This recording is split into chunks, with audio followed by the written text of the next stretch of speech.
Hello students, today we are going to discuss a very important part of the parts of speech of our grammar, adverb, which is very important in our day-to-day life as well as vocabulary and conversation. So without further ado, we'll get to knowing adverbs, how they are important and why is it important to learn about them. So beginning with the definition, adverbs are basically words that modify or add quality to an adjective, verb or to another adverb, right? It can add to verb or an adjective or another to its similar kind, that is an adverb. For example, she runs fast. Here runs is the verb, right? Running is the verb.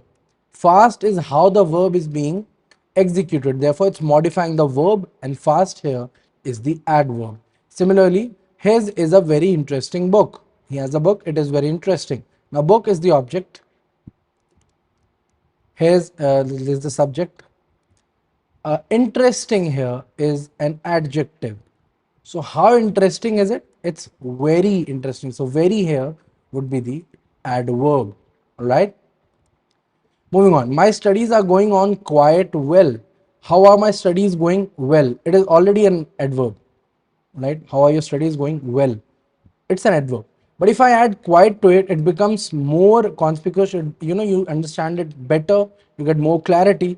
So this is also another adverb, and my studies are going on quite well. It adds to it, right? It modifies it, it adds a further quality to the already existing adverb, and that is what adverbs do. So basically, adverbs are words in the language, in the grammar, that modify or add quality to an adjective, a verb, or to another adverb as well, right?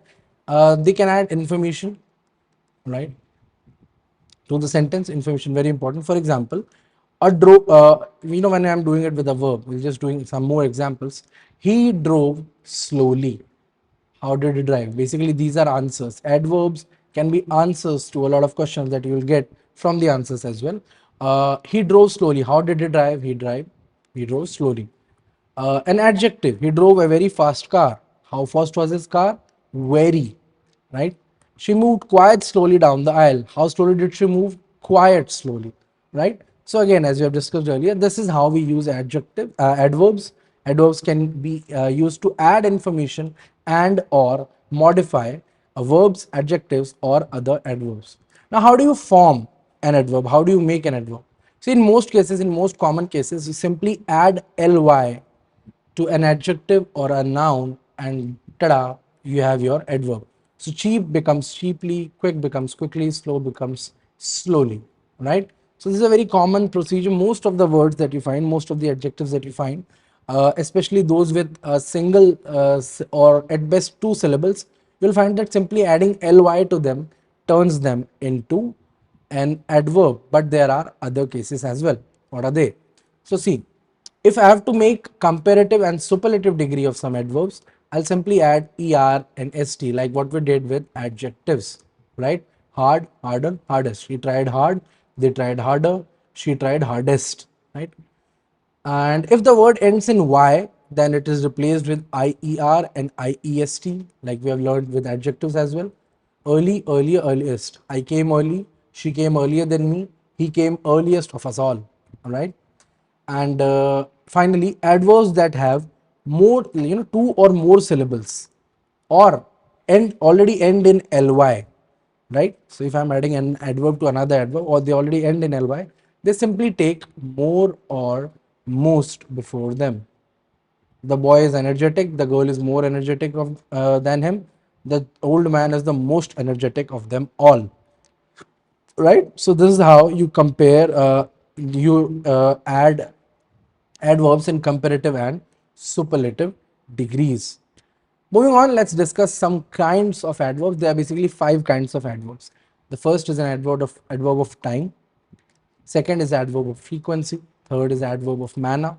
Fourth is adverb of place. And the fifth is adverb of quantity, also known as adverb of extent or adverb of degree.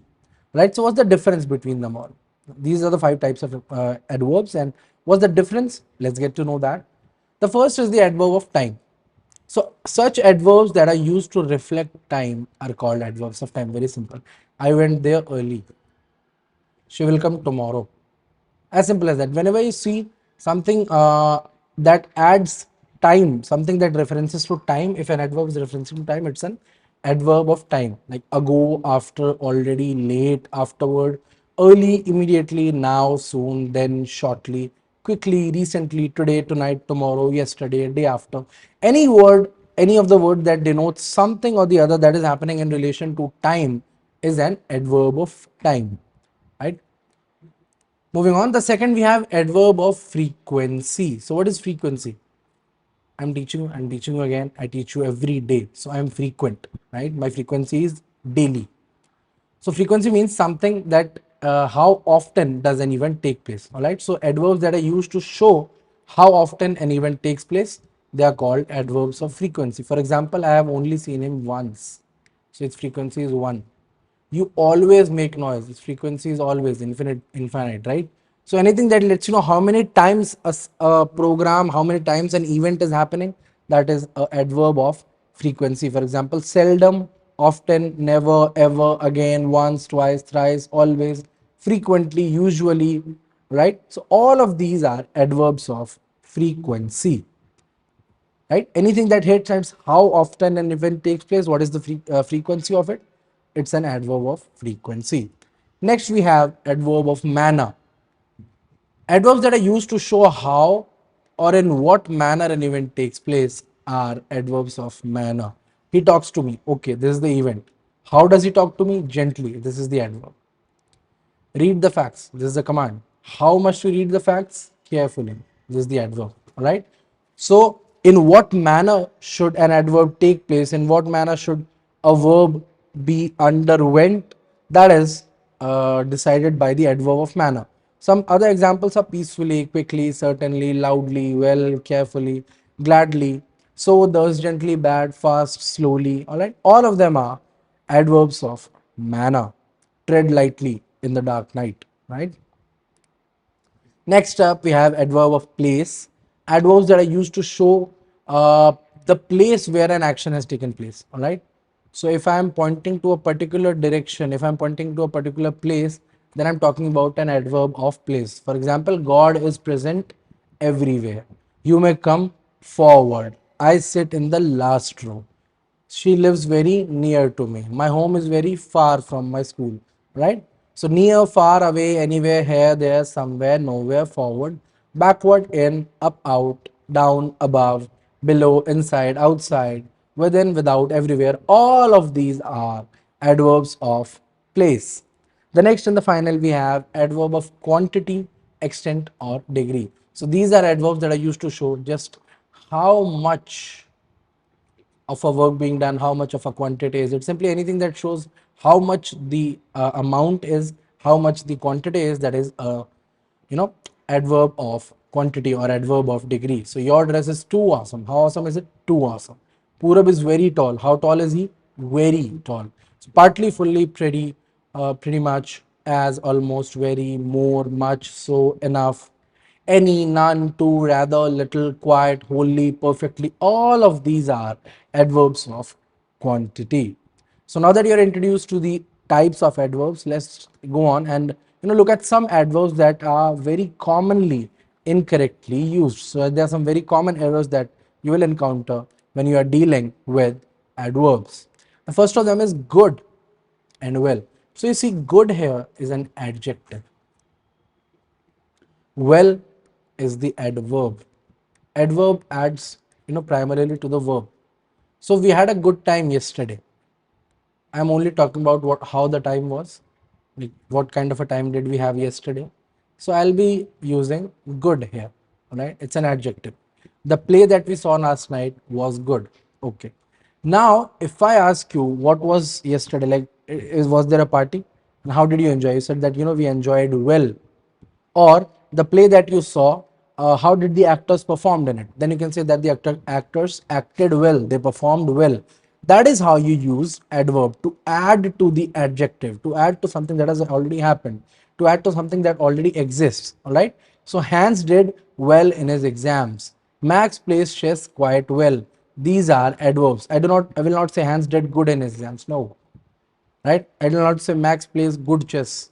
No, I'll say, or I will not say Max plays chess good well. No, quite good.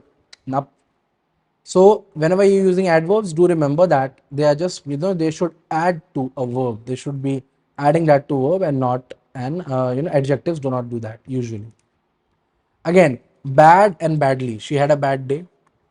That was a bad test for Akshay, right? And so bad means simply bad. Badly means to perform bad, right? Bad means bad. Badly means to perform bad. It's already adding on to what bad exists for. So she did badly in her test. The restaurant cooks badly, right? You don't have the restaurant cooks bad. What does it cook bad? Now you have to add another item to it. So if you simply say the restaurant cooks badly, we get the idea, and this is how these words are used. Bad, badly is still okay. There is one word that many of us confuse, many of us, get very perplexed how to use, what's the problem with it, and end up using wrongly all over again, which is hard and hardly.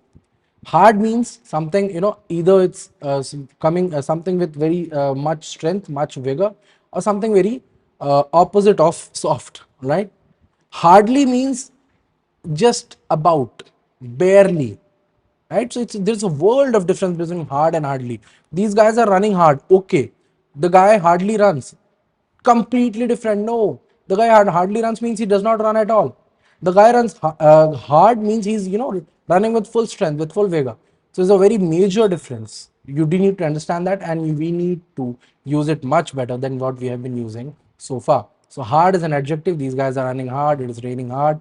Hardly is an adverb. It means very less, barely there, right? So he hardly runs, it hardly rains, and this is how you use the adjective hardly and not the adjective, the adverb hardly and not the adjective hard. Next up, we have to. To is an adjective that means mostly, right? And its meaning is to greater extent or less than what is needed. So he is driving too fast. He could have driven slow. He is too old to drive. If he was younger, he could have driven, right? Enough is an adverb, adjective, or pronoun. It can be used as any of these, and its meaning is having only as much as is required, just about. So I'm strong enough to lift those boxes. If you add another box to it, I might not be. So I'm strong enough to lift those boxes. And then if I have to use two in this case, I'm too strong to lift those boxes. It means that I am way more strong than that. I do not need that much strength, right? So yeah, this is how to and enough are interchanged or used according to their cases. So and such. So and such are used to make an adjective or adverb stronger.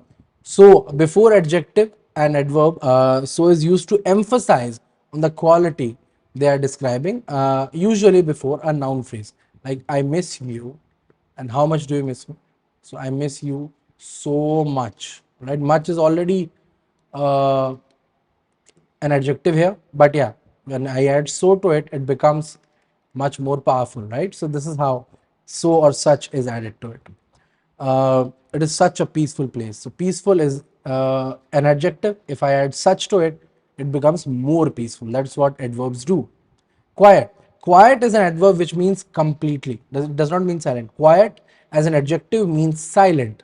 As an adverb, it means completely, entirely, wholly, really. Like, how are you? I'm quite good, right? And see, punctuation really matters. If I say I am quiet, good, so it means I am silent, I'm not speaking. If I say I am quite good, it means I am more good than usual, right? So this is how quiet is used as an adverb.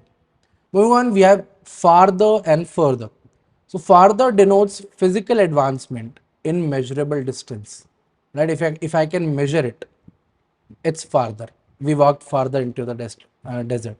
We got lost as we went farther into the jungle, right? The distance of my home is farther than that. The distance of my home is farther than that of the library from the school, right?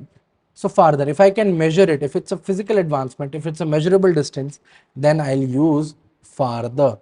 But if I'm using further, it will have to be advancement to a greater degree, as in time or you know talent, right?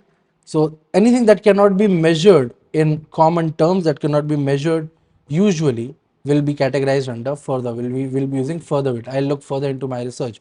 I'll further your report. I'll further my experiment, right? So these are the words that will be used with further. Whenever it's not physical advancement, we use further. If it is physical, if it can be measured, we'll use farther. Now, some additional things we'll learn with adjectives is always refrain from using double negatives. Whenever you are working with adjectives, never use double negatives, because two negatives usually make a positive. In maths, in grammar, two negatives make an incorrect sentence. All right.